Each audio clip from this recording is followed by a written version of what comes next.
this.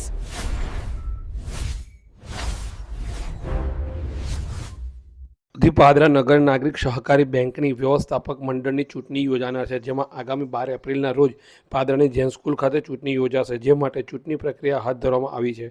આગામી 12 એપ્રિલના રોજ યોજાનાર ચૂંટણી માટે પાદરા નગર નાગરિક સહકારી બેંકના વ્યવસ્થાપક મંડળના 15 બેઠકો માટે 30 ફોર્મનું વિતરણ કરવામાં આવ્યું છે. તારીખ 19 અને 20 માર્ચ દરમિયાન નગર નાગરિક બેંકમાં ચૂંટણી લડવા ઈચ્છુક ઉમેદવારો પોતાની ઉમેદવારી નોંધાવી શકશે, જેના ભાગરૂપે આજે ગુરુવારના રોજ કેટલાક યુવા ઉમેદવારોએ પાદરા નગર નાગરિક સહકારી બેંકમાં પોતાની ઉમેદવારી નોંધાવી હતી. જ્યારે આવતીકાલે એટલે 20 માર્ચના રોજ ઉમેદવારી નોંધવાનો અંતિમ તારીખ હોવાથી અન્ય ઉમેદવારો પણ ઉમેદવારી નોંધાવી શકે છે. ઉમેદવારી પત્ર ચકાસણી 23 માર્ચના રોજ અને ઉમેદવારી પરત ખેંચવાની અંતિમ તારીખ 25 માર્ચ હોવાથી ઉમેદવારી પત્રો પરત ખેંચવાની અંતિમ તારીખ બાદ ચૂંટણીનું ચિત્ર સ્પષ્ટ થશે. હાલની સ્થિતિ જોતા અને ફોર્મ વિતરણ તરફ નજર કરતા ચૂંટણી બિનહરીફ થાય તેવા કોઈ સંકેતો દેખાતા નથી. જોકે ગુરુવારે યુવા ઉમેદવારી નોંધાવી હતી અને ઉમેદવારી પરત ખેંચવાની તારીખ બાદ ચૂંટણીનું ચિત્ર સ્પષ્ટ થશે અને ત્યારબાદ ખરાખરીનો જંગ જામશે. પાદરા નગર નાગરિક બેંકની ચૂંટણી હોય આજરોજ મેં અને હાર્દિક વિનોદચંદ્ર વૈદ્ય ભૈલું મારા ભાઈએ અમે બે ઉમેદવારી નોંધાવી છે.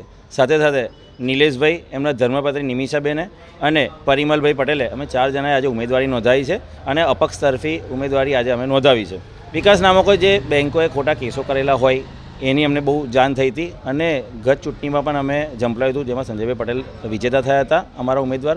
અને આજે પણ અમે બેંકના વિકાસને લઈને અને બેંકમાં જે ખાતા બંધ પડી રહેલા છે અને આગળ જે એનો વિકાસ થાય એના માટે ખાસ તો અમારી એવી છે કે જે ખોટા કેસો ના થાય. હમણાં તાજેતરમાં 2-3 ખોટા કેસો થયા હતા. એ ખોટા કેસોને લઈને જ અમે તો આજે ઉમેદવારી કરીએ છીએ અને બીજા બેંકને આગળ વધારવામાં અમે ઉમેદવારી કરી રહ્યા છે.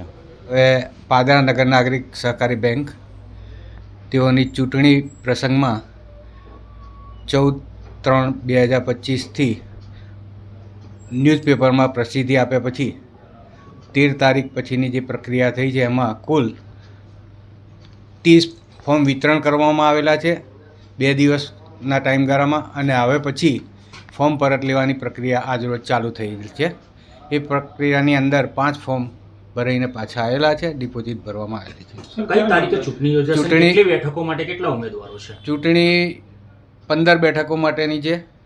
જે કમિટીની છે તે 15 ઉમેદવારો છે અને ચૂંટણીની તારીખ 12/4/2026ના રોજ સવારના 8 વાગ્યાથી તે સાંજના 5 વાગ્યા સુધીના સમયમાં ચૂંટણી પ્રક્રિયા રહેશે.